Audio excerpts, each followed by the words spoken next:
நான் வந்து டெலிவரிக்காக எங்க அம்மா வீட்டுக்கு போயிருந்தேன். அப்போ வந்து எப்படின்னா நான் 1 இயர் எங்க வீட்டில் தான் இருந்திருக்கேன். அப்பெல்லாம் வந்து யாருமே வாட்ஸ்அப் குரூப் அந்த மாதிரிலாம் எதுவுமே கிரியேட் பண்ணல.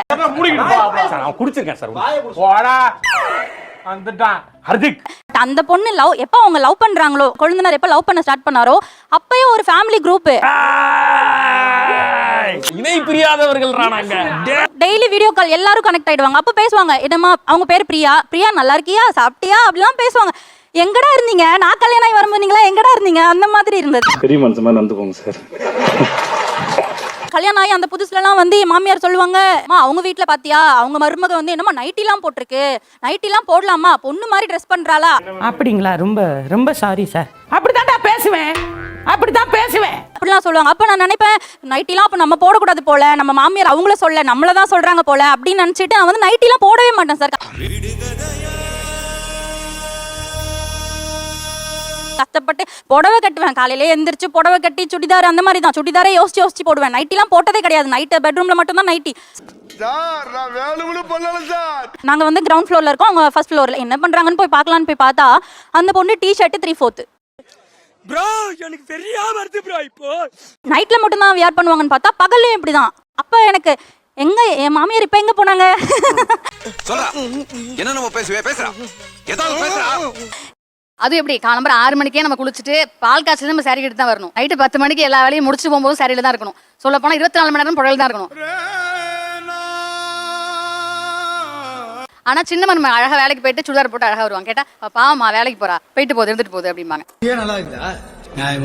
வந்து லவ் மேரேஜ், நான் வந்து கிறிஸ்டியன், அவங்க ஃபேமிலி வந்து ஹிந்து. ஸோ அவங்களுக்கு என்னன்னா என்ன கார்னர் பண்ணும். ஹஸ்பண்ட் வந்து கொஞ்சம் அம்மா பேசி நல்லாவே கேட்பாரு. அதனால என்ன பண்ணிட்டாங்க, அவர்கிட்ட வந்து எனக்கு எகெயின்ஸ்டா சொல்லி இவன் நமக்கு வேணாம், இவளை வந்து டைவர்ஸ் பண்ணி விட்டுரு, அந்த மாதிரி எல்லாம் நிறைய பண்ணாங்க.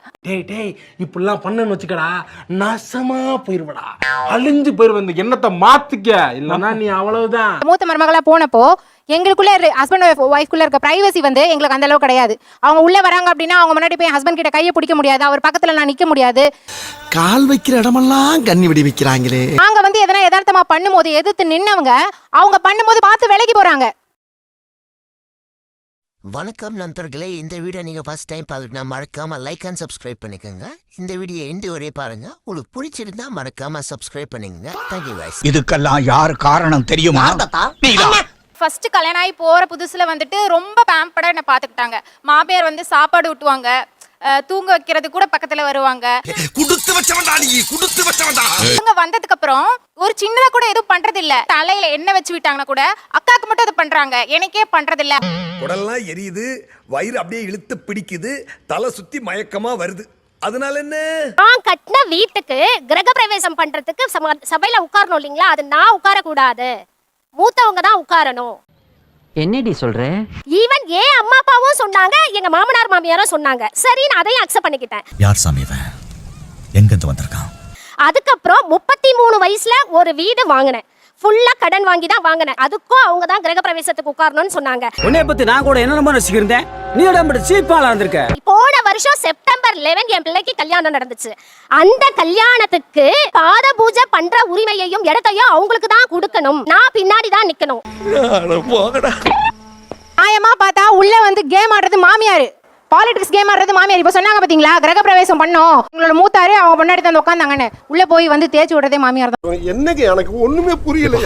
நல்லா சொல்றேன், ஃபுல்லா கேட்டுக்க. ஏமா கிரக பிரவேசம் பண்ண போறாங்க, இல்ல இருந்தாலும் அவங்க வீட்டுல எல்லாம் பார்த்தேன், அவங்க தான் மூத்தவங்க தான் உட்காந்தாங்க, நீங்க எப்படி உன்னை கூப்பிட்டாலா கேம் ஆடி விட்டுருவாங்க. ஆனா இவங்க கிட்ட போயிட்டுல அவங்க தான் உட்காருவோம்னு சொல்றாங்கம்மா அப்படின்னு அங்கேயும் ஆடிடுவாங்க. உள்ள கேம் ஆடுறது பார்த்தா மாமியார், ஆனா அடிச்சுட்டு சாரது நாங்க 2 பேரு. சூப்பரா எனக்கே கத்து கொடுப்பாங்க போல தெரியுதே. கேக்குற சார், எங்க அப்பா இருக்காரு, நாங்க 2 பெண் பிள்ளைங்க, மூத்த பிள்ளை நானு. சின்ன பிள்ளை பிறந்தனா சின்ன பிள்ளையை தூக்கி கொஞ்சினார் அப்படின்னா பெரிய பிள்ளைக்கு வந்து ஏக்கமா இருக்குமா இருக்காதா? கரெக்டா 8 மணிக்கெல்லாம் சாப்பாடு போடணுமா எங்க குடும்பத்துல? என் பிள்ளை 8 மணிக்கெல்லாம் சாப்பிடுவான். வெண்டைக்காவை இப்படி வெட்டினாதான் என் பிள்ளை சாப்பிடுவான், கத்திரிக்காவை இந்த சைஸ்ல போட்டாதான் என் பிள்ளை சாம்பார் ரசம். இந்த மாதிரி எங்களுக்கு ரூல்ஸ் போட்டு 8 அன்னைக்கு வைக்கிறவங்க. எனக்குலாம் இந்த மாதிரி அவங்க கையில கடிச்சங்கன்னா அவ்வளவுதான்.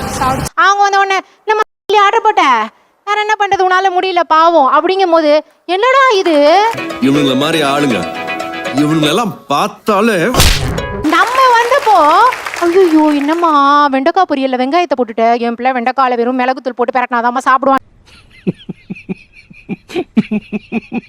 சொன்னவங்க அவன் 10 நாள் வெண்டைக்காவை போட்டானா 15 நாள் வெண்டைக்காவை போட்டானா தெரியாது வாங்கிட்டு வர அவ வேலைக்கு போறா படிச்ச பிள்ளை உன்கிட்ட நான் சொல்லலாம் அவகிட்ட நான் சொல்ல முடியுமான்னு பெரிய மனுஷன் மாதிரி நடந்துக்கோங்க சார்.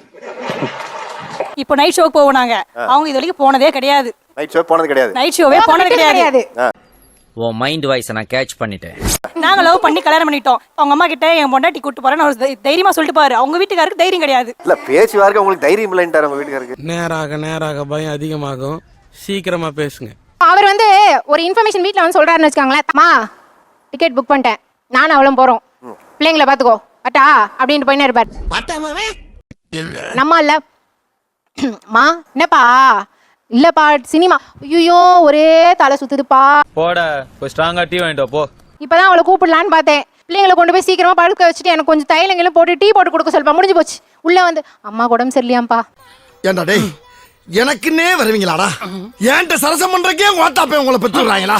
கல்யாணமான புதுசுல போனா காத்து கரு படிச்சிரும் நாங்க அப்புறம் பிரெக்னெண்டா இருக்கும்போது போனா ஐயோ எதனா ஆக்சிடென்ட் ஆயிரும்பா பெரிய பிரச்சனை ஆயிரும்பா. என்னம்மா நீங்க இப்படி பண்றீங்களாம்மா? நாங்க பிள்ளை கை குழந்தைய வச்சுட்டு யாருன்னா நைட் ஷோ போவாங்களாப்பா அவ போனா கேளுங்க பச்சை பிள்ளைய 4 மாசத்துல தூக்கிட்டு போனா நைட் ஷோக்கு கேளுங்க. அட சண்டாளா நினைச்ச மாதிரியே சரிங்க திருப்பி விட்டானே நான் என்ன பண்ணுவேன்.